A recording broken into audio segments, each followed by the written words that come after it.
This video is going to give you the history of the SPA, when it first started and what were some of the things we went through. In 1972 I bought a used seaplane from Ely, Minnesota, and it was delivered to me out in the East Coast. The seaplane base in which I got my seaplane rating was called the Little Ferry Seaplane Base, which was approximately 2 miles east of Teterboro Airport and 3 or 4 miles west of Manhattan, located on the Hackensack River. Now, it's fair to say when you get your first seaplane, it's pretty exciting. And one of the things I want to know is, where can you go and where can you land, where can you get gas, where can you clear customs, and what's the procedures and so forth. The AIM manual had some information. The sectional charts had locations of seaplane bases, but you really had to call ahead because many of them were closed. Based at the Little Ferry Seaplane Base, owned by Mrs. Ethel Hasselback and Bruce and Barbara Dunham. So when I asked Bruce, who ran the flight school there, how do you find this information out? And his answer was, you call Jay Fry at Edo, and he's been everywhere and he has all the answers. So at the time, that was our source of information about where to go, what to do, and what not to do. And I asked Jay, why don't you put this information in some sort of publication for the pilots to be able to have access to?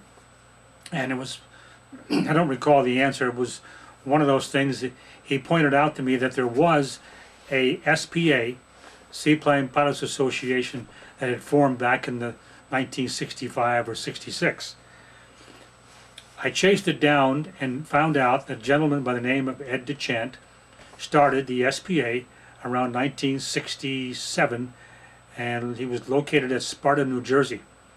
I went to see him, and Ed gave me 2 or 3 newsletters, but when I got there, the association was defunct for a number of reasons.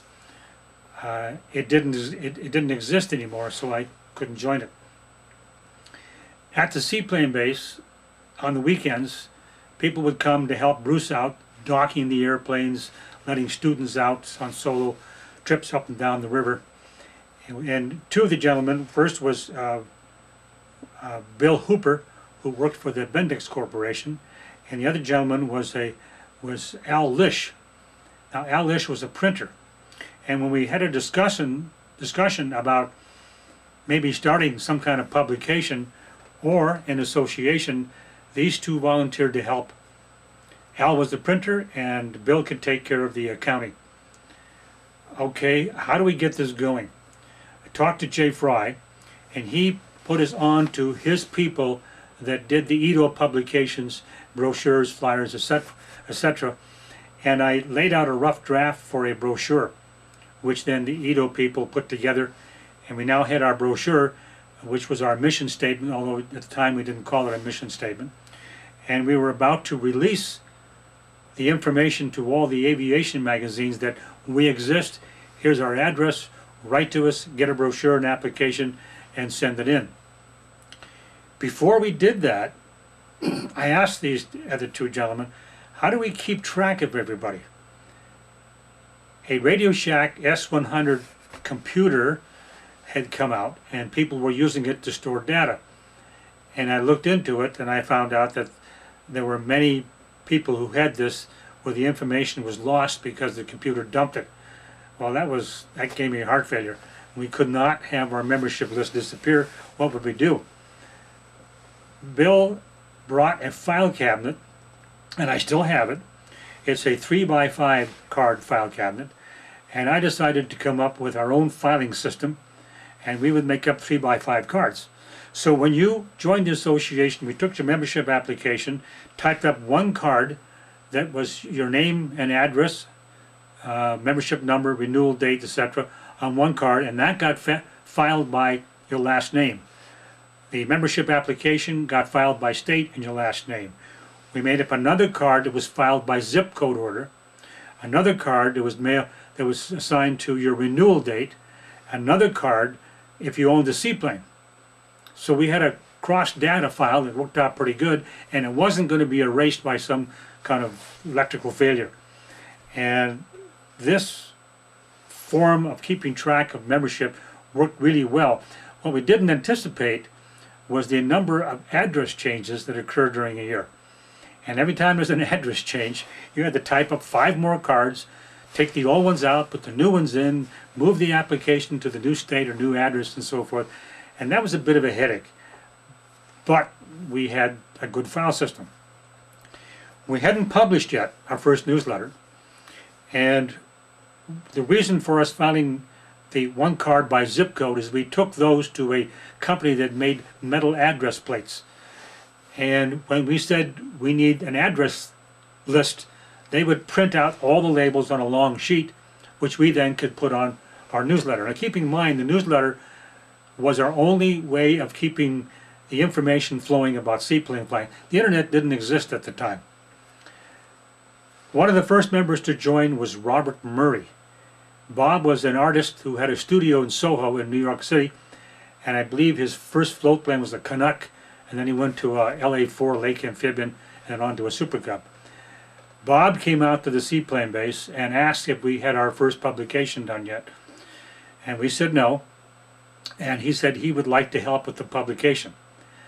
At the time, I didn't realize what great talent we just had inquired to help us with the first SPA and many after publications.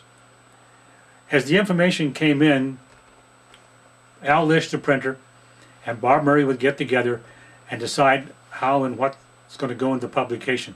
Now the membership money, the whole purpose of this was to spend all the money on publication. Get the publications out there to everybody to get the news out. This worked out quite well. First publication, I think, was about 6 pages. You're probably looking at it now. Second publication was maybe 14. I think the third or fourth was like 35 pages to it. Other seaplane organizations throughout the country thought we were a very large and well-oiled machine to put out a publication like this. In reality, we were working off a card table and this file cabinet in the shop at the Little Ferry Seaplane Base. And I learned then that your publication was really important because it set the standard on how good you look and how big of an organization that you are. As time went by and the membership built up, we ran out of space, and it was difficult working in the hangar because somebody's spray painting in this corner, somebody riveting over here, and we're trying to get our newsletter and stuff put together. So we found a little trailer and put it behind the office of Little Ferry, of the office of Little Ferry Seaplane Base. And all this space and electricity and help was given to us by the Dunham family. And as a matter of fact, a great asset to us at the time was Barbara Dunham. She volunteered to give us a great deal of help in the office, and without it we would have been sunk. Nobody got paid. It was labor of love. As things grew, we became outsized for our office space, and quite frankly I couldn't handle the workload. I'm working at night in Manhattan in a broadcast studio, doing a little flying in the spring for the Forest Service in my seaplane, spending the afternoon at the Little Ferry Seaplane Base working on the association, and I just couldn't come up. We didn't have enough money to hire an executive director, and we didn't know what to do. We're becoming swamped with members, and we're turning out the newsletters as fast as we can. It was at that time that I approached John Baker of AOPA and asked them if they would manage the association for us. We had a meeting at their then office in Bethesda, Maryland, outside of Washington, D.C., before it was at Frederick, and they agreed to take the association on. Within a few days, I loaded up my pickup truck with the files and the magazines and everything we had, and the pickup truck sat like this. So I knew I had to get to Washington before the dark because my headlights were going to be shining at the moon. We made it in the afternoon, reasonably early, and I loaded everything. And that was the start of a very good relationship. AOPA eventually moved out to Frederick, Maryland. We went through a number of executive directors. AOPA, now at that time the board was kind of loose because nobody wanted to be on the board because you had to volunteer, and what did you have to do? When we went to AOPA, they had to have control. of the board. So it was 3 of them with 2 of us, and that was certainly understandable.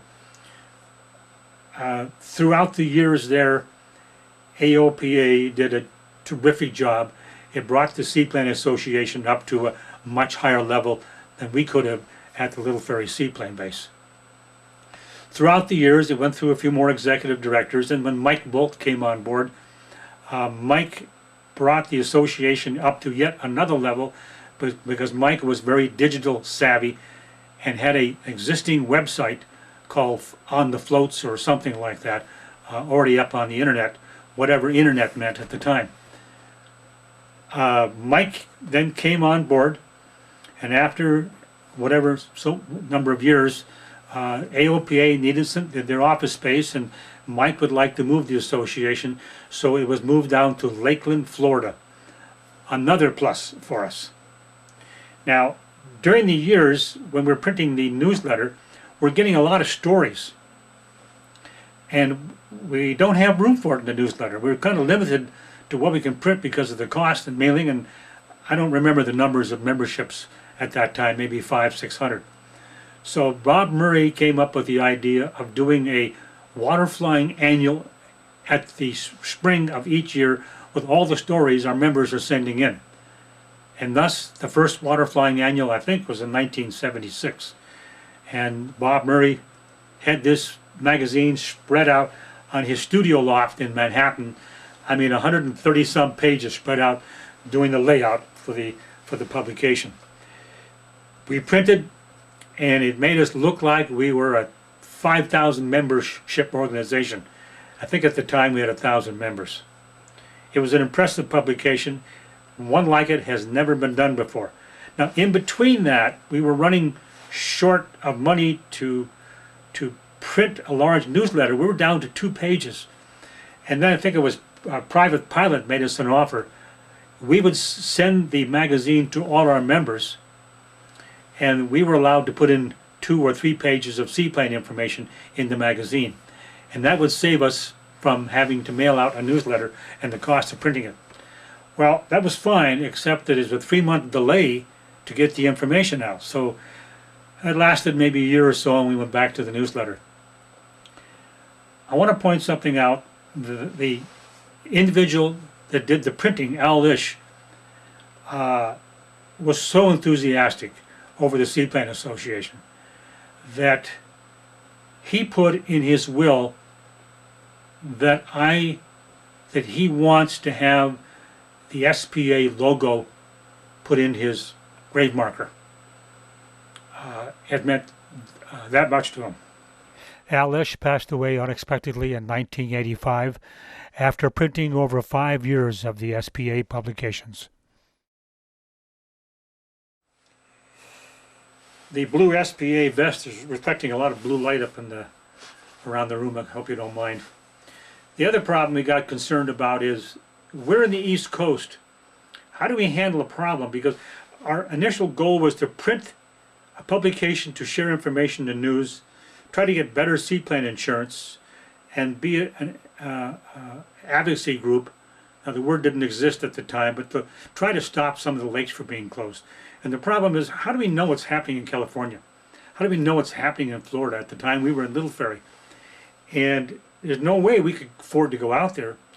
And therefore, we had to rely on the pilots to pass the word back to us. At the time, and I still do, belonged to an amateur radio association called the ARRL. And in that publication, they had what they called division directors scattered throughout the United States. And that's when I got the idea of having field directors. And we asked the members who would like to be a field director. There's going to be some responsibility and some work, and it's going to have to be some money out of your own pocket. And we got a good batch of people that wanted to do this. And one of the persons that came on board was Walt Windus out of California. That was terrific. That was a terrific move for us. Walt took on the problems of California. He was there to represent the Seaplane Association. We couldn't reimburse him. We finally came up with enough money to at least reimburse his expenses for making phone calls. And then the different directors around the country would report back to us some of the problems going on, and then we would try to solve a problem, let's say, of a lake closing. Now we realized we couldn't be everybody's attorney. We just couldn't do it. So some of the little problems we had to try to resolve by writing a letter to the agency involved with that lake closing and get that turned around. We couldn't be there in person. The Corps of Engineers had a ordinance or regulation that prohibited seaplanes on Corps projects. Now that's a regulation that affects the entire nation. So we worked with the Corps almost for 3 years to get this resolved. And I have to tell you that an individual, Richard Collins of Flying Magazine, played a very big part in helping us work through this problem with the Corps of Engineers. We got the rules changed, and now we are able to use Corps projects on a basis where the local colonel approves it. That was a big effort, and it covered the whole country, so we had to put some money into that one. I wish we could say we solved all the problems. We don't, and we probably never will. I hope that this little history reel gives you some background on where we came from and all the work by all the people that were there and were members before you. We still have members that started in 1972 with us. Membership numbers started at 100, except for those that founded it. We started at 1, 2, 3, 4, 5, and the float corporations, PK at the time, Edo, Lake Amphibian, Whip Air, whoever else, they were in the low number brackets. When you get, first of all, if you're first seeing this for the first time on the website, I wish you'd consider joining us. We have collectively as a team done a very good job in representing the seaplane pilots and getting the information out. When I look at the stack of publications, I can't even show it in my hand. I have them in the garage. The stack of publications must be 3 feet high. It's all on just water flying. And the amount of books out in the early days probably were 3 or 4 or 5. Now there must be 25 books out there on water flying. So the association has made a big difference, and we did it together. So when you get your renewal notice in the mail, don't look at it as you're renewing it into the association. Why don't you look at it as you're re-enlisting into a really fine group. You're enlisting into a team, because together, when we pooled our dues money, we accomplished a lot. No other organization wanted to start an SPA because the numbers were not there. We felt we'd be lucky to have 5,000 members. We didn't know how we were going to afford to do things. Well, it hit 8,000, and it's probably going to go higher than that. I don't remember the year, but because we got so many members from different parts of the country, particularly Canada, England, Australia, and a couple from Japan, we decided to drop the U.S., because then it was called the U.S. Seaplane Pilots Association. And the reason we called it U.S., we wanted to make it different than the first organization so it wouldn't be confused, because this was starting from scratch and brand new with brand new people. I don't recall the year we dropped the U.S. Like Bob Murray said, hey, look, water flying is for everybody around the world, not just the United States. And he was right. So we dropped the U.S. and then it became SPA, Seaplane Pilots Association.